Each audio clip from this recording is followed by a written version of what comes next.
Atenção para a imagem que chega agora ao vivo para você, 10 horas 40 minutos. O presidente da Venezuela, Nicolás Maduro, reúne-se agora com o presidente Lula no Palácio do Planalto. Vejam aí a imagem dos dois representantes cumprimentando-se e posando para a fotografia. Vamos ao vivo então até o local para ouvirmos as informações de Pedro Nogueira. Oi, Elisa, bom dia. A gente está acompanhando aqui, então, a entrada do presidente da Venezuela, Nicolás Maduro, no Palácio do Planalto. Essas imagens que vocês estão vendo, Elisa, do presidente Maduro subindo a rampa, ladeado pelos Dragões da Independência, para se encontrar com o presidente Lula, é uma recepção de chefe de Estado. E o que é importante destacar aqui, Elisa, é que amanhã, na cúpula dos presidentes da América do Sul, nós vamos ter aqui em Brasília 10 outros chefes de Estado latino-americanos e de todos esses presidentes, foi justamente Maduro que chegou um dia antes e está tendo então essa recepção completa, com pompa em circunstância, com agendas com o presidente da República. Isso aponta então para a importância que o governo federal está dando para a relação com a Venezuela. Eu vou recapitular rapidamente qual é esse contexto, Elisa. Desde o início, desde os dias anteriores à posse do presidente Lula, na época da transição, as autoridades da área diplomática já adiantavam que o governo Lula ia priorizar essa relação com a Venezuela.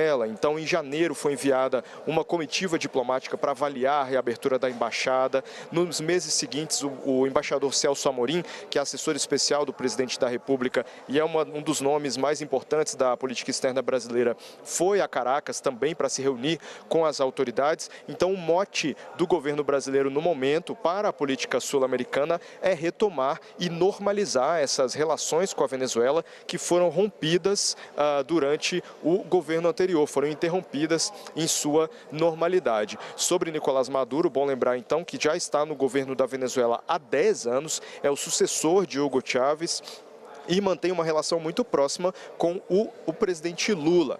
A presença dele, inclusive, era esperada aqui em Brasília para a posse de Lula em janeiro. Essa possibilidade acabou não se concretizando, mas houve um movimento muito importante à época, que foi suspender a proibição da entrada de Maduro logo antes da posse, dias antes, ali no finalzinho de dezembro, o governo conseguiu essa suspensão da proibição. Agora Maduro não tem mais um impedimento para entrar no Brasil. Fato, então, é que ele hoje passa amanhã reunido com o presidente Lula, com as autoridades brasileiras e amanhã participa também da cúpula da reunião de presidentes sul-americanos aqui na capital federal. Elisa.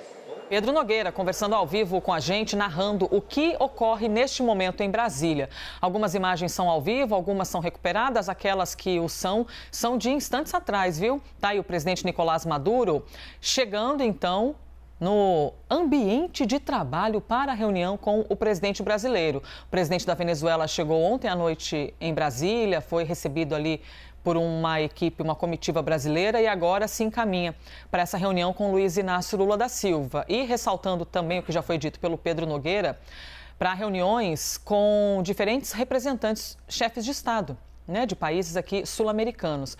Mas e aí? Sobre o que exatamente? Quais as consequências desse encontro? De que maneira os brasileiros e brasileiras vão reagir a essa cena? Vamos com eles, Basília e Uribe. Basília, começa contigo. Enquanto a gente vai acompanhando as imagens recuperadas de agora a pouco, a gente ouve em off, então, a Basília Rodrigues para poder compreender a importância desse encontro num cenário político e que é um pouquinho azedo para a parte, dos brasileiros. Capítulo importante na política regional, Aqui se presta o presidente brasileiro Luiz Inácio Lula da Silva. A gente tem falado muito das viagens de Lula a outros países, preocupado com o cenário internacional, com as grandes questões globais e também com alguns tropeços aqui na política doméstica, Quando a gente vê Lula se preparando, indo para um encontro bilateral com o presidente venezuelano, tem ainda a reunião da cúpula com os países sul-americanos nesta semana. E isso aí é, confessadamente, a política regional. Há uma preocupação do Brasil, o maior país do continente, em como os outros países vizinhos estão, tanto do ponto de vista político, econômico, como social. O Brasil ele é visto como um hub, né? Um principal país que verbaliza o que querem os sul-americanos. No caso da Venezuela, entre os pontos que a gente destaca, que estarão aí em discussão entre os dois mandatários, tem o comércio bilateral. O próprio Itamaraty divulgou hoje uma nota ressaltando que as negociações entre os países movimentaram no ano passado 1,7 bilhão de dólares. A gente está falando de 1 bilhão e 700 milhões de dólares entre dois países que estavam com as suas relações diplomáticas quebradas. Houve um rompimento no governo de Jair Bolsonaro. Mas do ponto de vista comercial, o Brasil tem esta negociação com os venezuelanos com destaque para as exportações, para o que a gente vende lá para fora, para o nosso país vizinho. Então, desse 1,7, 1,3 é só de exportação. Há um entendimento pela diplomacia brasileira e venezuelana que esta aproximação entre os dois países, entre os dois chefes de Estado, de governo, vai resultar em maior negociação, maior comércio, então a retomada das parcerias econômicas entre estes dois países. E também o destaque para o aspecto da democracia, né? No próximo ano tem escolha dos venezuelanos e o Brasil é um defensor de observadores internacionais, que a eleição na Venezuela seja acompanhada por outros países. Uribe, quero te ouvir fazer uma pergunta óbvia, mas para poder colher de você algumas respostas conteudistas também, assim como com a Basília.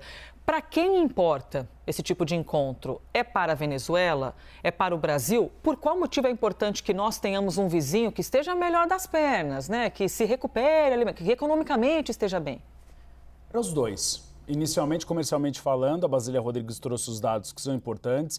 É muito superavitária a Bolsa de Comércio do Brasil com a Venezuela. A gente exporta muito mais do que eles exportam para a gente. Segundo, uma questão de segurança de fronteira. Nós temos a situação dos Yanomami e esse é um caso que deve ser tratado. O território indígena fica principalmente na fronteira entre Venezuela e Brasil. Então, a recuperação dessas populações e ajuda a eles. Politicamente falando, o Brasil se tornar realmente aquele que tem interlocução com todos os países da América do Sul. E mais, uma liderança regional. Isso cacifa o Brasil ainda mais para fazer parte do Conselho de Segurança da ONU, que é uma demanda que Luiz Inácio Lula da Silva faz praticamente em todo evento internacional. Mas tem um assunto de bastidor, viu, Elise e Basília, que não deve ser tratado na fala aberta, mas deve ser tratado na conversa bilateral entre Lula e Maduro, que é a questão da guerra Ucrânia e Rússia. Nicolás Maduro é um aliado de primeira hora de Vladimir Putin. Tanto é que quando você vai à Venezuela, principalmente a Caracas, os mercados vendem muitos produtos russos, porque a Rússia exporta muito produto para a Venezuela.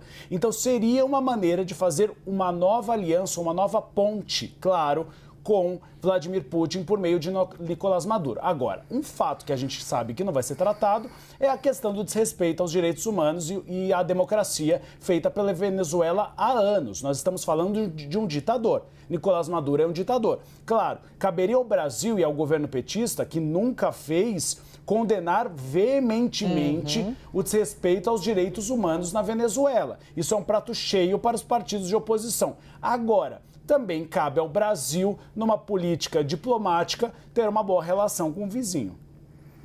E os problemas de lá impactam aqui, né? A gente tem Roraima superlotada, né? O Uribe chamou atenção para estas questões fronteiriças, né? A gente fala dos Yanomamis e também da vinda de muitos venezuelanos para o Brasil, né? Existe uma crise humanitária, uma crise migratória ali na fronteira entre Brasil e Venezuela. Então, é um problema dos dois países, né? Muitos desses venezuelanos vêm para cá e recebem benefícios sociais com base, obviamente, no orçamento e na política brasileira. Então, isso é algo a se resolver. Pois é, eu me lembro piora que quando... lá, impacta aqui. Totalmente, Basília. É interessante você lembrar disso, porque eu me lembro quando nós trouxemos o assunto dos Yanomami, havia muita oposição dizendo, mas os Yanomami que estão precisando de ajuda, na verdade, são da Venezuela e tudo mais. Aí surgiu essa discussão, né, que depois foi esclarecida de que eles são povos ali itinerantes e que eles não permanecem no Brasil.